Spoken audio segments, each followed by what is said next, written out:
ನಮಸ್ಕಾರ ಬೆಂಗಳೂರು. ನನ್ನ ಹೆಸರು ಉತ್ತಮ್ ಕುಮಾರ್ ನಾಯ್ಡು ಅಂತ. ನಾನು ಇಲ್ಲೇ ಬೆಂಗಳೂರಲ್ಲೇ ಹುಟ್ಟಿ ಬೆಳೆದಿರೋದು.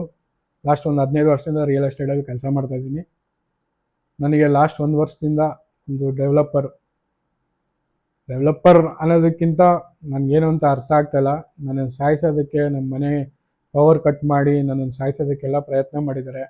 ನಮ್ಮ ಕಂಪ್ಲೇಂಟ್ ಇಡೀ ಬೆಂಗಳೂರಲ್ಲಿ ಎಲ್ಲೂ ತೊಗೊಳಲ್ಲ. ಯಾಕೆಂದರೆ ಅವರೆಲ್ಲ ತುಂಬ ದೊಡ್ಡ ಜನ. ಅವರೆಲ್ಲ ರೆಡ್ಡಿಗಳಂದರೆ ತುಂಬ ದೊಡ್ಡ ಜನ. ನಾವು ಇಲ್ಲಿ ಏನು ಕನ್ನಡದವ್ರಿಗೆ ಏನೂ ಬೆಲೆ ಇಲ್ಲ. ಕನ್ನಡದವರು ಅಂದರೆ ನಾನು ಕನ್ನಡ ಓದೋಕ್ಕೆ ಬರುತ್ತೆ, ಕನ್ನಡ ಬರೆಯೋಕ್ಕೆ ಬರುತ್ತೆ, ಕನ್ನಡದಲ್ಲಿ ಎಲ್ಲ ನಾನು ಮಾಡ್ತೀನಿ. ನನಗೆ ಇವಾಗ ತುಂಬ ಅನ್ಯಾಯ ಆಗಿದೆ ಸರ್. ನಾವು ಓದಿರೋರು ನಮಗೆ ಈ ಥರ ಅನ್ಯಾಯ ಆಗಿದೆ. ಯಾಕೆಂದರೆ ನಾನು 2 ಕಂಪ್ನಿ ನಡೆಸ್ತೀನಿ. RCB ರಿಯಾಲ್ಟಿ ಅಂತ ರಿಯಲ್ ಎಸ್ಟೇಟ್ ಫರ್ಮು, ಗೋಬ್ರಿಕ್ ಅಂತ ಕನ್ಸ್ಟ್ರಕ್ಷನ್ ಫರ್ಮು, ಎರಡೂ ನಡೆಸ್ತೀನಿ. ನನಗೆ ಯಾವತ್ತೂ ಯಾರೂ ಮೋಸ ಮಾಡಿಲ್ಲ ಸರ್. ನಾನು ಯಾರಿಗೂ ಮೋಸ ಮಾಡಿಲ್ಲ. ನನಗೆ ನನ್ನ ಹಕ್ಕುಗಳನ್ನ ನಾನು ಕೇಳಿದ್ದಕ್ಕೆ ಈ ಥರ ಬರಬೇಕಲ್ಲ, ಈ ಥರ ನೀವು ಸೆಟ್ ಬ್ಯಾಕ್ ಬಿಡಬೇಕಲ್ಲ, ಈ ಥರ ಎಲೆಕ್ಟ್ರಿಸಿಟಿ ವೈರ್ಗಳು ಈ ಥರ ಹೋಗ್ಬಾರ್ದಲ್ಲ, ಫೈರ್ ಡಕ್ಟಲ್ಲಿರೋ ಮೆಟೀರಿಯಲ್ಗಳು ಏನೂ ಇಲ್ವಲ್ಲ, ಫೈರ್ ಡೋರ್ಗಳಿಲ್ವಲ್ಲ, ಈ ಥರ ಎಲ್ಲ ನ್ಯಾಯ ಕೇಳಿದ್ದಕ್ಕೆ ನನ್ನನ್ನು ಹೊಡೆದು ನಾವು ಕಂಪ್ಲೇಂಟ್ ಕೊಟ್ಟರು. ಕೆಂಗೇರಿ ಸ್ಟೇಷನಲ್ಲಿ ನಮ್ಮ ಮನೆ ಪವರ್ ಕಟ್ ಮಾಡಿದ್ದು ಕೆಂಗೇರಿ ಸ್ಟೇಷನಲ್ಲಿ ಪವರ್ ಕಟ್ ಮಾಡಿದ್ದಕ್ಕೂ ನಾವೆಲ್ಲ ಇದು ಮಾಡಿದ್ರೂ ನಮ್ಗೆ ಯಾರೂ ನ್ಯಾಯ ಒದಗಿಸ್ಕೊಡ್ಲಿಲ್ಲ. ನಾನು ಇವಾಗ ಬೇಡ್ಕೊಳೋದಿಷ್ಟೇ, ನಾವು ಮೇ 6ನೇ ತಾರೀಕು ಇಡೀ ನನ್ನ ಫ್ರೆಂಡ್ಸ್ ಸರ್ಕಲ್ಲು ನಾನು ಎಲ್ಲ ಬಂದ್ಬಿಟ್ಟು ಒಂದು ಪ್ರತಿಭಟನೆಯನ್ನು ಹಮ್ಮಿಕೊಳ್ತಾ ಇದ್ದೀವಿ. ಮೇ 6ನೇ ತಾರೀಕು ಮೆಡಾ ಗ್ರೀನ್ಸ್ ಅಪಾರ್ಟ್ಮೆಂಟಲ್ಲಿ.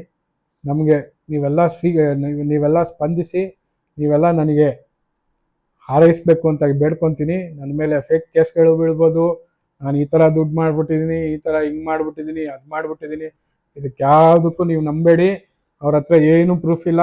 ಅವ್ರು ಬರೀ ಈ ಥರ ದುಡ್ಡಿದೆ ಅಂದ್ಬಿಟ್ಟು ಸುಮ್ಮನೆ ಕೇಸ್ಗಳು ಹಾಕ್ಕೊಂಡು ಸುಮ್ಮನೆ ಇಲ್ಲಿ ಎಷ್ಟು ಜನ ಮಾವೀರ್ ಗ್ರೂಪಲ್ಲಿ ನೀವು ಮನೆಗಳು ತೊಗೊಂಡು ನೀವೇನೇನು ಅನುಭವಿಸಿದ್ದೀರಾ ಎಲ್ಲ ನನಗೂ ಗೊತ್ತು. ನಾನು ಆ ಕಂಪ್ನಿಲಿ ಲಾಸ್ಟ್ 5 ವರ್ಷದಿಂದ ಆ ಕಂಪ್ನಿಗೆ ನಾನು ಸಹಾಯ ಮಾಡಿದ್ದೀನಿ. ಅವರು ಏನು ಸೇಲ್ ಮಾಡಬೇಕು ಎಲ್ಲ ನಾನು ಮಾಡಿದ್ದೀನಿ. ಬಟ್ ಅವರು ನನ್ನ ಜೀವ ತೆಗೆಯೋದಕ್ಕೆ ಯಾವಾಗ ನನ್ನ ಮಗಳನ್ನು ಕಿಡ್ನ್ಯಾಪ್ ಮಾಡೋದಕ್ಕೂ ನೋಡಿದ್ರು, ಅವತ್ತಿಂದ ನಾನು ಇರಲಿಲ್ಲ. ನಾನು ಇವಾಗ ಬಂದಿದ್ದೀನಿ ಬೆಂಗಳೂರಿಗೆ. ನನಗೆ ನೀವು ನ್ಯಾಯ ಕೊಡಿಸ್ತೀರಾ ಅಂತ ಕನ್ನಡ ಜನತೆ ಮೇಲೆ ನಾನು ಇದು ಇಟ್ಕೊಂಡು ನಾನು ಇವಾಗ ಏನು ಮಾಡ್ತಾಯಿದ್ದೀನಿ ಅಂದರೆ, ನಿಮ್ಮನ್ನೆಲ್ಲರನ್ನೂ ನಾನು ಬೇಡ್ಕೊಳೋದಿಷ್ಟೇ, ಮೇ 6ನೇ ತಾರೀಕು ನನಗೆ ಮೇ 6ನೇ ತಾರೀಕಿಂದ ನಾನು ಸ್ಟಾರ್ಟ್ ಮಾಡ್ತಾಯಿದ್ದೀನಿ ಪ್ರತಿಭಟನೆ. ನನಗೆ ಪೂರ್ಣ ವಿಶ್ವಾಸ ಇದೆ ನನಗೆ ನ್ಯಾಯ ಸಿಗುತ್ತೆ ಅಂತ.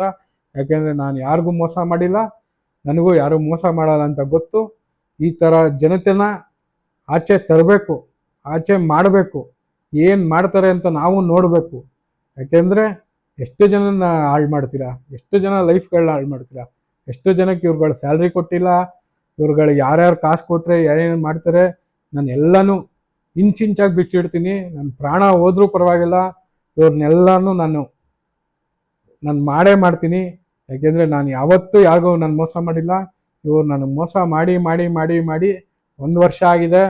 ಫಸ್ಟು ಹೇಳ್ತೀನಿ, ಸೈಬರ್ ಕ್ರೈಮಲ್ಲಿ ಒಂದು ಕೇಸ್ ಹಾಕಿದ್ರು. ಆ ಕೇಸ್ನೂ ಇವರೇನೂ ಮಾಡಲಿಲ್ಲ, ಎಲ್ಲರಿಗೂ ಕಾಸು ಹಚ್ಚಿದ್ದಾರೆ. ಕೆಂಗೇರಿ ಸ್ಟೇಷನಲ್ಲಿ ನಾನು ಇವಾಗೂ RTA ಪೆಟಿಷನ್ ಹಾಕಿದ್ದೀನಿ. ಇವಾಗಲೂ ಹ್ಯೂಮನ್ ರೈಟ್ಸಲ್ಲಿ ಕೇಸ್ ನಡೀತಾ ಇದೆ. ಪವರ್ ಕಟ್ ಆಗಿದ್ದಕ್ಕೆ ಕಾರಣ ಕೇಳಿದ್ರೆ ಇವರು ಪೇಮೆಂಟ್ ಮಾಡಿಲ್ಲ ಅಂತ ಕಾರಣ ಹೇಳ್ತಾ ಇದ್ದಾರೆ. ಏನು ಪೇಮೆಂಟ್ ಮಾಡಿಲ್ಲ, ಏನಿದೆ, ಇವ್ರು ನನಗೇನು ದುಡ್ಡು ಕೊಡಬೇಕು, ಅವ್ರಿಗೂ ನನಗೂ ಮಾತುಕತೆ ಏನಾಗಿದೆ, ಯಾರಾದರೂ ಏನಾದ್ರು ಕೇಳಿದ್ರಾ? ಅವರು ಒಂದು 5 ಲಕ್ಷ ರೂಪಾಯಿ ದುಡ್ಡು ಕೊಟ್ರಂತೆ. ಯಾರು ಕೊಟ್ಟರು, ಏನು ಕೊಟ್ಟರು ನನಗೂ ಗೊತ್ತಿಲ್ಲ ಸರ್. ಇವರೆಲ್ಲ ಸೇರಿಕೊಂಡು ನನ್ನ ಪ್ರಾಣ ತೆಗೆಯೋದಕ್ಕೆ ಸುಪಾರಿ ಕೊಟ್ಟಿದ್ದಾರೆ. ಇವಾಗ ನನಗೆ, ನನ್ನ ಹೆಂಡತಿಗೆ ಇಲ್ಲ ನನ್ನ ಮಗಳಿಗೆ ಏನಾದರೂ ಆದರೆ ಇವರೇ ಕಾರಣ. ನಾನು ನಿಮ್ಮನ್ನೆಲ್ಲ ಬೇಡ್ಕೊಳೋದಿಷ್ಟೇ, ಕನ್ನಡ ಜನತೆ, ನಾನೇನಾದರೂ ಸತ್ರು ಇವ್ರನ್ನ ಯಾರೂ ಬಿಡಬೇಡಿ. ನನ್ನ ಸಾವಿಗೆ ಕಾರಣ ಆಗಿರೋದು ನಿಶಾಂತ್ ರೆಡ್ಡಿ, ಸಂದೀಪ್ ರೆಡ್ಡಿ ಮತ್ತು ಶ್ರೀನಿವಾಸ್ ರೆಡ್ಡಿ ಇಂಜಿನಿಯರ್.